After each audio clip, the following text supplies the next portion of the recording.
Alrighty, guys, you made it to the end of the week. Today is Friday, the 19th of September. So, what are we going to talk about today? Well, kind of a glutton for punishment. And is it,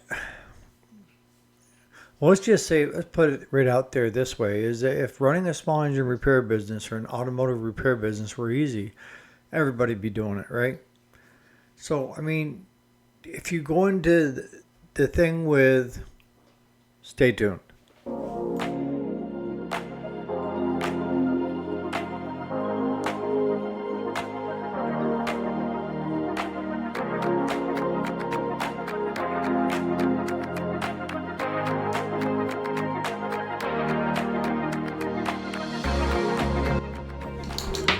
Hey, welcome back to the channel. My name is Eric, if you didn't already know it. Yes, this is the weekday, Monday through Friday. Today is Friday, the 19th of September, 2025. So, what are we talking about today?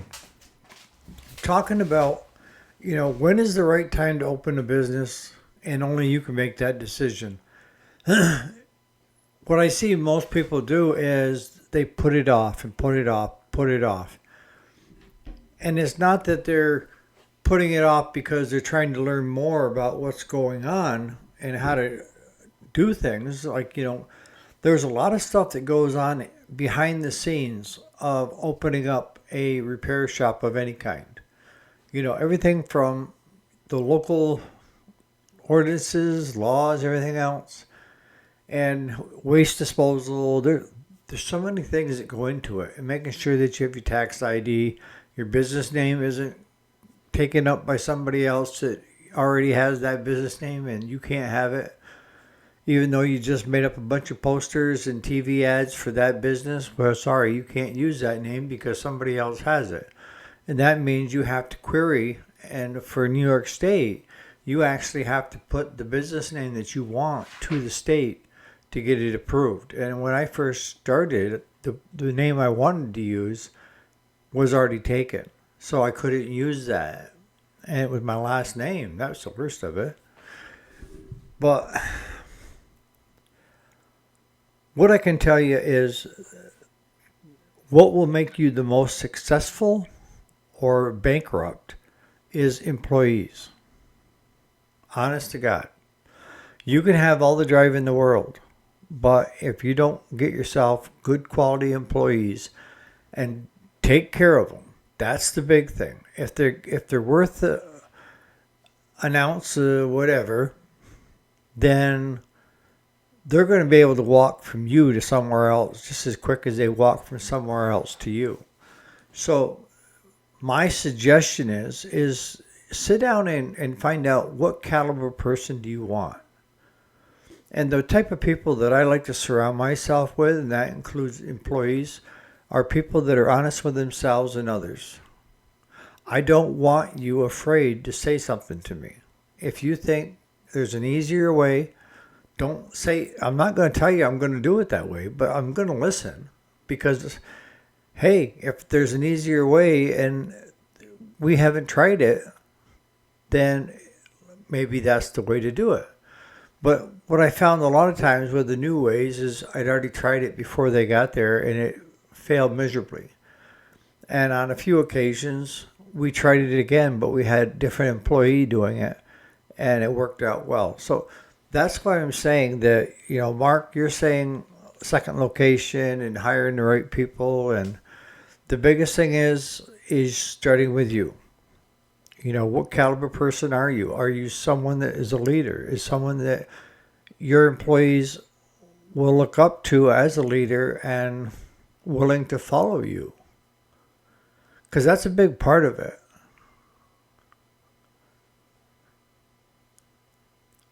A lot of people have a misconception of what a leader is. A leader is a person that supports the people around them.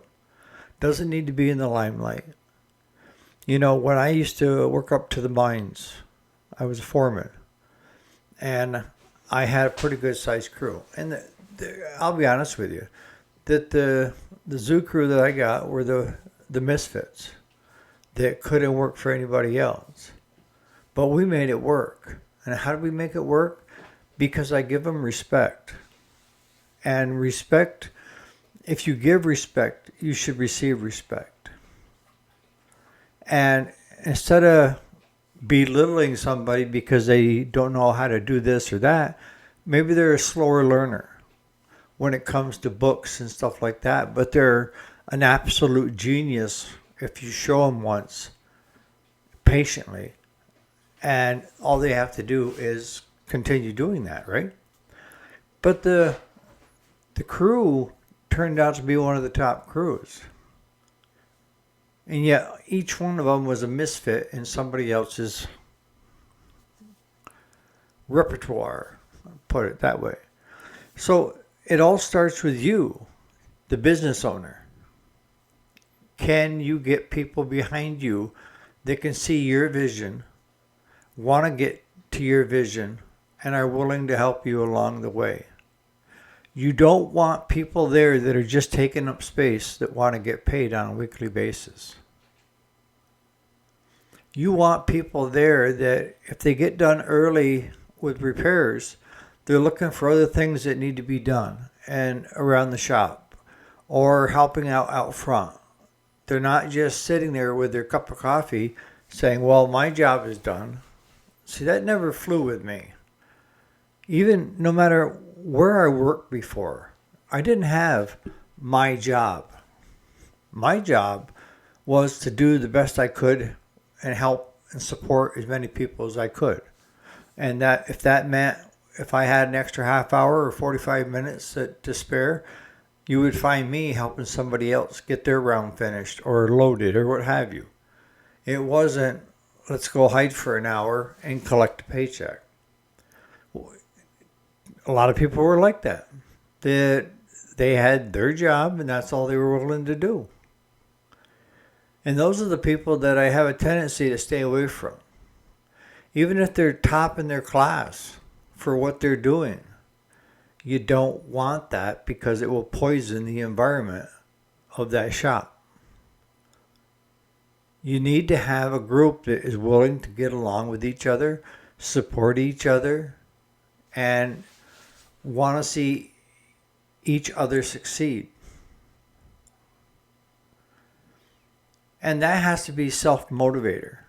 So if I'm looking at hiring somebody, I'm looking at hiring somebody that's a self-motivator that doesn't need me cracking the whip all the time.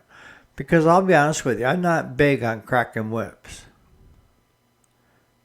Because I think that if you get a good mechanic or mechanics in there and they're doing a good job, why would you be cracking the whip? Because if you start pushing those mechanics, I guarantee you, you're going to start getting redos because the work is going out faster than it should. And it's not getting the front to back that it needs, and stuff is being overlooked. Or you're going to find that your mechanics are looking elsewhere to jump ship the first moment they get. So it all starts with hiring the right people to begin with. And the first ones that I hired were the ones that I knew that could I do it? Yes.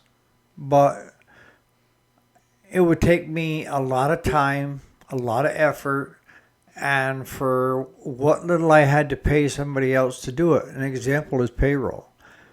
Could I have done it? Yes. I'm smart enough to learn it. But did I want to learn it?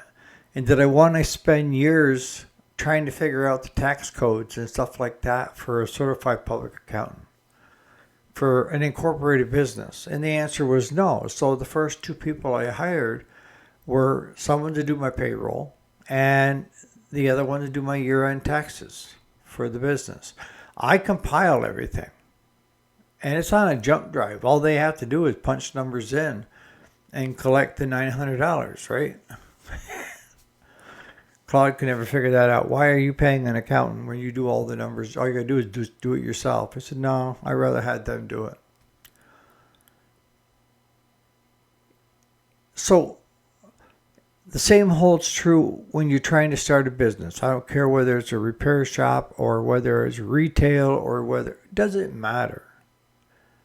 Is the core people that you hire need to be self-motivated and you want to have it so that they want to see you succeed, and you damn well want to see them succeed.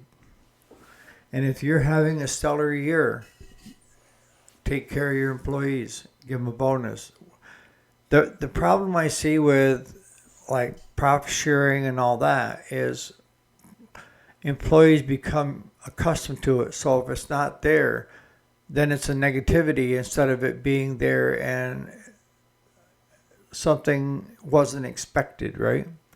And I see that up to the mines. The first year we got profit sharing, I mean, it was like $2,500. And back then it was pretty good money. But then the following year it was only like $600. But it was $600 more than zero. But most of the workers there bitch and complain because it wasn't the $2,500. And I'm like, whoa, you're still getting $600 that we shouldn't have got. Didn't matter. It had a negative connotation to it to a lot of employees, and they felt like the company was taking advantage of them, yada, yada, yada. What you might better do is when things are going good, sit down, look at the numbers, and just write a check to each one of your employees for a thank you, well done at Christmas, and let it be known. This is not a reoccurring thing. If we're doing well, then I want to pass it along. Because I'll be honest with you right now, those same ones that are complaining about it dropping from $2,500 to $600, if the company was in the red for that year, are they willing to take a pay cut to keep the business solvent? And the answer would be no. And your employees are going to be the same way. If they know that we're struggling, most of my employees would step up and do extras. But it was never at the expense of taking anything from their paycheck. See, when you're in business, the first thing you need to learn is if you have employees, they get paid before anything else. That's business. That's tax code. That's labor. Is you need to pay your employees first before you pay anything else.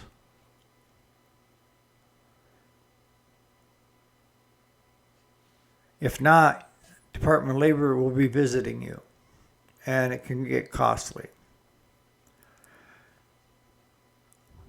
So if I was looking at setting up one location and then looking at multiple locations, that's why I say a glutton for punishment, is you would need a good labor pool to pull from, and you really need to know what type of caliber person you want to work with you. Do you want someone to run both for you and you're just the money person, the money backer? Because I've seen that too. That works. If you can get somebody that is really good at retail and operations and understands all the tax codes and all that stuff, and they can run with it and make you money, all the power to you. My brother-in-law was like that. And I never could understand why he didn't just step out on his own. But he wasn't that type of caliber where he wanted to take that kind of risk. But he took a wire company that was failing and way in the red. And he started doing all the contracts. He was a certified public accountant, but chief financial officer. But he started doing the bids on projects for the military and for everybody else, cargo shipping companies. And he took that company from being in the red the first year he was there to $700,000 in the blue the following year. And kept getting better as it went. Yes, his employer, which was, it was owned by one person, and he basically just took a step back and said, go with it, make it work. That can work if you've got the right employees in place too. The problem is a lot of times I see people that are good at like financial stuff, they don't usually have people skills, and they try to micromanage everything and tell everybody how to do their job. And my feeling on that is, if I hire a mechanic, I shouldn't have to tell him how to do his job. If he's coming in as an apprentice, yes, we're going to show him how we do it. And if you're coming in as a full-fledged mechanic, I will give you the talk about how we do a front to back on everything that comes through the shop. We have to. That's why I say that your employees will make or break you. And it's all going to be based on you and them wanting you to succeed. If you're the type that can get people behind you and lead, you could have 5 locations. But me, if I wanted that kind of a growth, I would start with the first one, get it up and running, keep track of how I'm doing it, and then just once this one is up and going and doing well, do the second one, then the third one, then the fourth one. I wouldn't have 2 locations going on at the same time in the beginning stages. I really wouldn't. Because you're going to stretch yourself too thin, and financially it's going to cost you twice as much to try to do it. And if it doesn't succeed, then you're out twice as much. There's no guarantee that you're going to do well in business or running a repair shop. There is no guarantees about anything in life except for death and taxes. So put in the comments, you guys, what do you think on this? Am I kind of spot on, or am I off on the tangent, which is perfectly normal for me? But I try to pick the right caliber employee that we help each other and want to see each other succeed. And in doing that, and I have a tendency in the shop of being laid back. I don't like being pushed. I'll push myself harder than anybody. But I like it laid back where everybody, you can laugh at things, we're family, and doing our thing. And yes, I am interested in every employee, their families.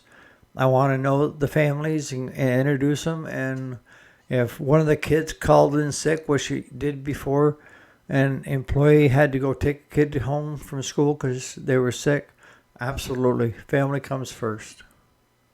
And that's the way I run it. Did I dock them pay? No. Could have, but no. Because I preach a lot about how family needs to come before anything else. And I know that's hard for some people that are workaholics like I am. But your family has to come first. And hopefully if you're younger, you're listening to this and you take my advice. And that is, be there in person for all the kids' events that you can. Don't wait until you're in your 60s and then start going to your grandkids' stuff. My kids never got into sports. My son wrestling, but he didn't do competitions and stuff like that. But on that note, you guys have a great Friday, and I'll see how the weekend goes. I got an auction I'm going to tomorrow. It's got a Case IH 4-wheel drive with a cab loader, and the owner passed away, so the family is selling all the tractors they've got. And what I know is the problems with each tractor, because they had approached us 3 years ago, the owner that had passed away, and want to know if we'd be willing to work on their stuff. And we said yes. And that Case that I'm going to see how it goes tomorrow has a blown head gasket. It's a 6-cylinder. And the way it is, it's just like a Deutz that I have. Is you have a head gasket for 2 cylinders, 2 cylinders, and 2 cylinders. So with a blown head gasket, it's the one in the back because we found it the minute it started right up. And he was going to have it fixed, but then he ran into financial stuff and never did. So I'm curious to see if the auctioneer lets people know that it's got a blown head gasket. Every one of those tractors that are there, there's a problem with. It's just, there's 3 auctions in the next 2 weeks that I'm trying to get a loader tractor with a cab that has air and heat. For the wintertime, heat in it. For the summertime, air in it. And I don't know why, because I probably should get the hell out of it while I'm ahead, right? I figure if it goes cheap enough, I'll add it to my arsenal. So on that note, you guys have a great Friday, and put in the comments what you think and what your advice would be to Mark on 2 locations at once. All right.